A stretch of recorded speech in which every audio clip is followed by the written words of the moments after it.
Thanks, Tom.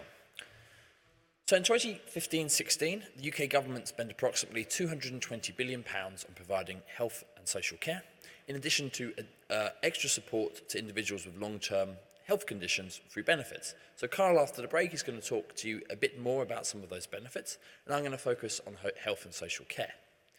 Since 2009-10, health spending has increased at an historically slow pace. However, it has increased, and this is much better than the situation that most services find themselves in.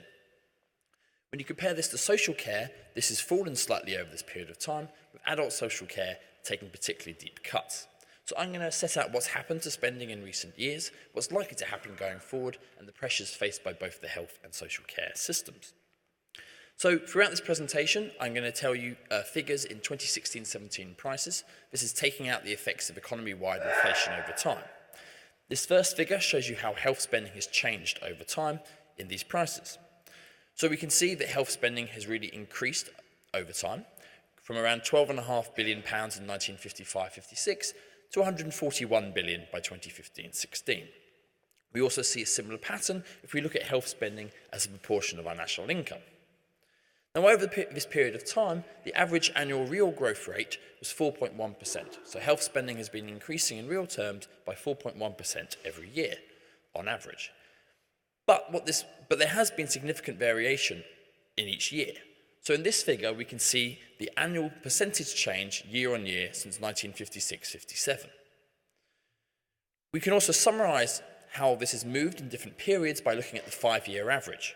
So we see when this black line, in the latest years, spending has been falling, or spending increases have been falling. So spending has still been going up, but by a smaller amount than they used to do.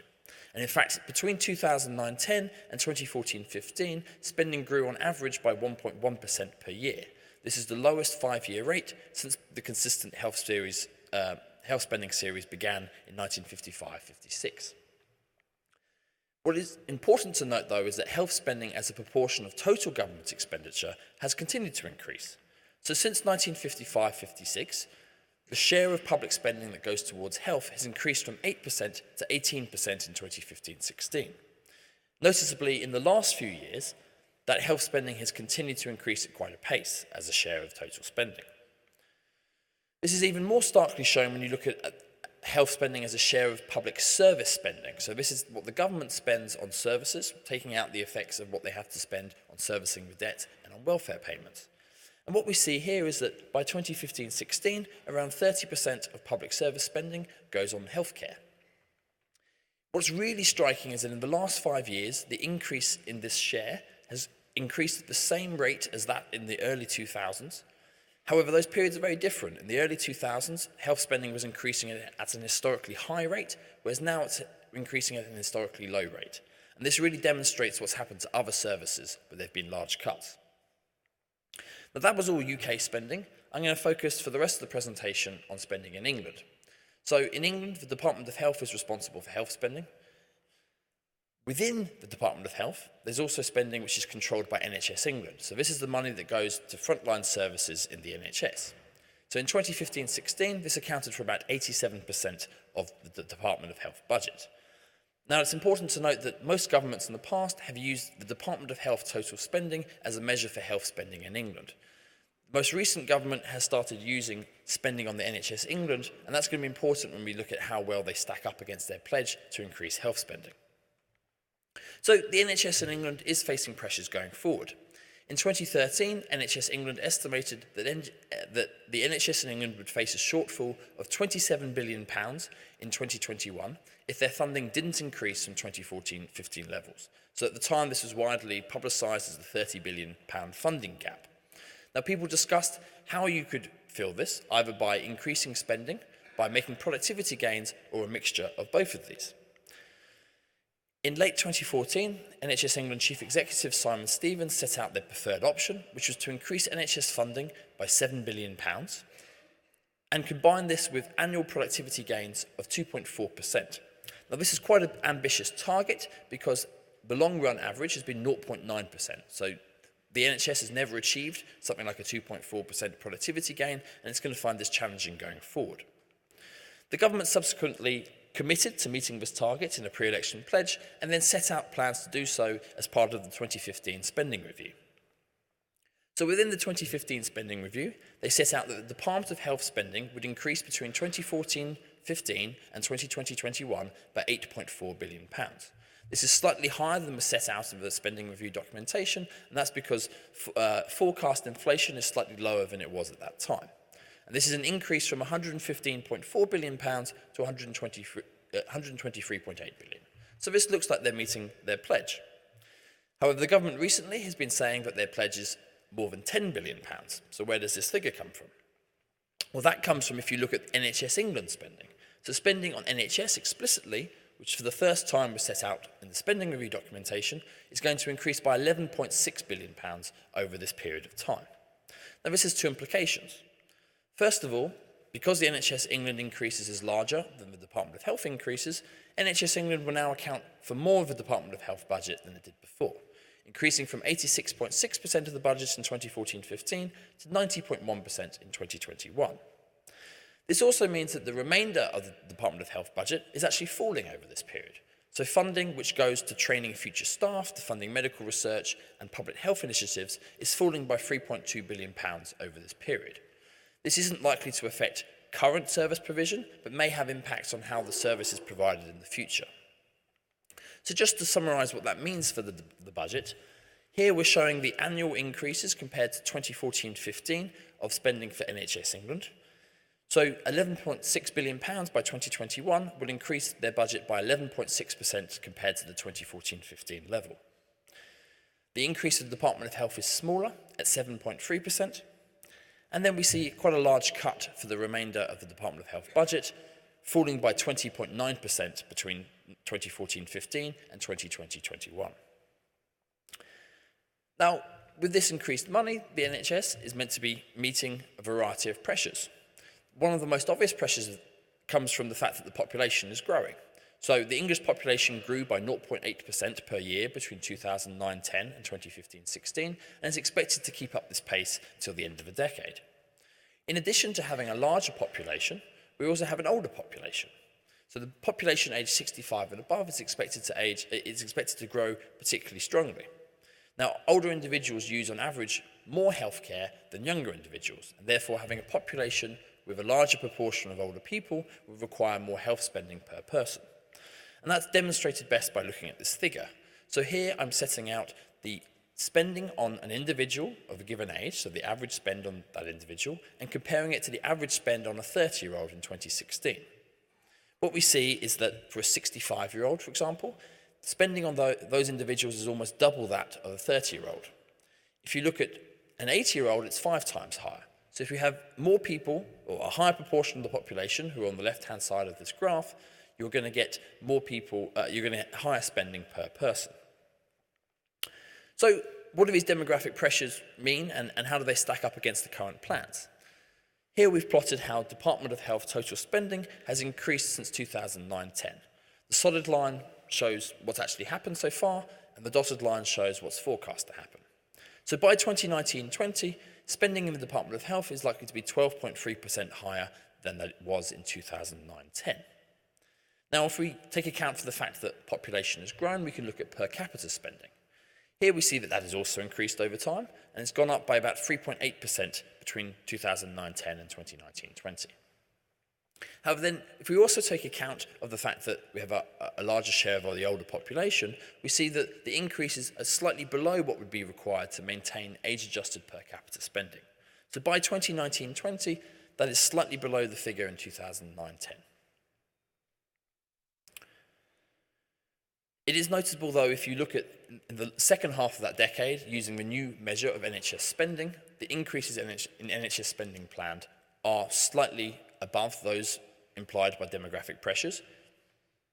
But in general, what we think here is that at best, the per capita health spending, once you age adjust, has remained relatively flat over this decade.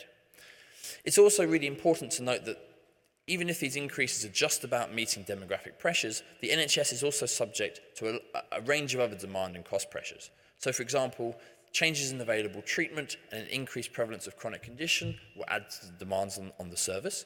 And there was a whole host of potentially substantial cost pressures coming from new technologies and perhaps the end of public pay restraint.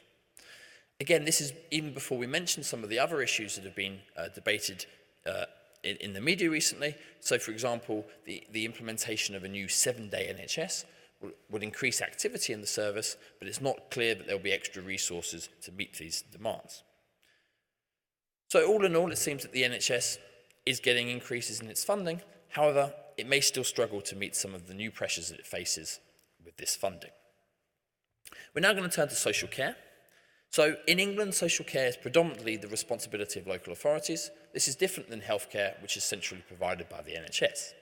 So social care includes both services for adults, which is what you might think of traditionally as social care, so caring for older individuals, but it also provides social services to children and their families. Now, the measure that I'm going to talk about when I focus on social care is actually public spending that goes on local authority organised services. Traditionally, this has been funded by local authorities themselves out of their central revenues. However, in the last couple of years, the NHS has provided a small but increasing share of the funding going towards these services. Now, this comes at the cost of providing some traditional NHS services because there might be fewer resources going there, but it does come to the benefit of being able to prop up social care and be able to provide more of these services. It's also worth noting that there's another difference with healthcare, in which the majority of social care is actually provided informally by people like relatives or neighbours, or is funded privately. This means that if there are cuts to public provision, there may be scope for individuals to find alternative arrangements in social care, which is far less possible to do in healthcare. Saying all that, social care faces many of the same pressures as the NHS. For example, demographics will mean that more people require care in the future, and unlike healthcare, spending on social care has actually fallen since 2009-10. So overall, this has fallen by 1% between 2009-10 and 2015-16. However, if we don't account for the NHS transfers, this cut is quite a bit deeper. It also masks differences between spending on children, which has increased over this period of time, and spending on adults, which has been cut. And we're going to focus on how those things have changed over the last 6 years. So this figure is just showing you how social care spending by local authorities on local authority organised care has changed since 1977-78. We see, like healthcare, that there was quite a rapid rise in the 1990s and the 2000s, but unlike healthcare, it's peaked in 2009-10 and then fallen subsequently. So this is before we look at NHS transfers, so this is just what spending is carried out by local authorities, and we see that there's a deeper cut between 2009-10 and 2015-16 of around 8%. However, once we account for the fact that there are now NHS transfers being transferred to the local authority spending on this, we see that this cut is only 1% between 2009-10 and 2015-16. So that can be more clearly seen in this figure here. So first of all, I've just put out local authority net expenditure on these services. So this falls from £24.6 billion in 2009-10 to £22.4 billion in 2015-16. Of course, cuts to local authorities have actually been much larger than this in terms of their overall budget, and they have made a conscious decision to protect social care spending from some of these cuts. What this means is that now social care makes up a larger proportion of local service spending. So in 2009-10, 48.3% of local service spending went on social care, and that's increased to 55.3% by the end of the period. Now, if we also now account for NHS funds, so now we have spending both from local authority central grants and the revenues they raise locally, and transfers from the NHS, we see that this cut really is much less. So in the final few years, there have been increasing transfers from the NHS, including the Better Care Fund, and that has managed to reverse some of these cuts. There's also, as I said before, differences between adults and children. So if we look at per capita spending for children over this period of time, we see that this has actually increased by 8.1% in real terms. In contrast, spending on adults has fallen by 11%, and if we didn't account for the NHS transfers, this cut would be even deeper at 21%.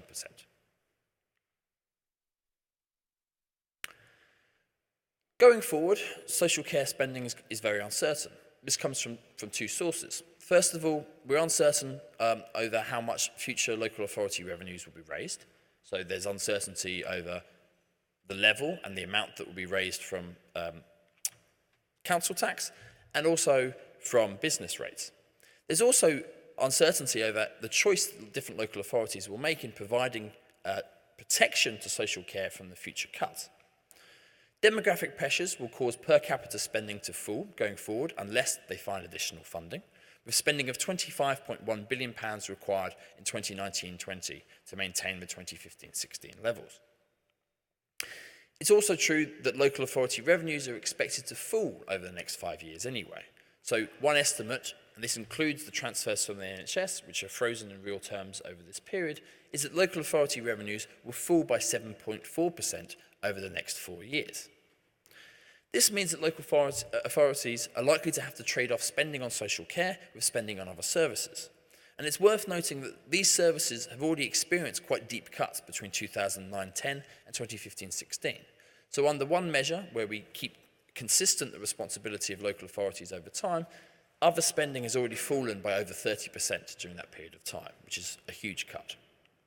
So just to demonstrate what that trade-off looks like, on the y-axis we have cuts to other spending, on the x-axis we have cuts to social care spending. This is downward sloping, because if you have higher cuts to social care spending, you require less deep cuts to other spending.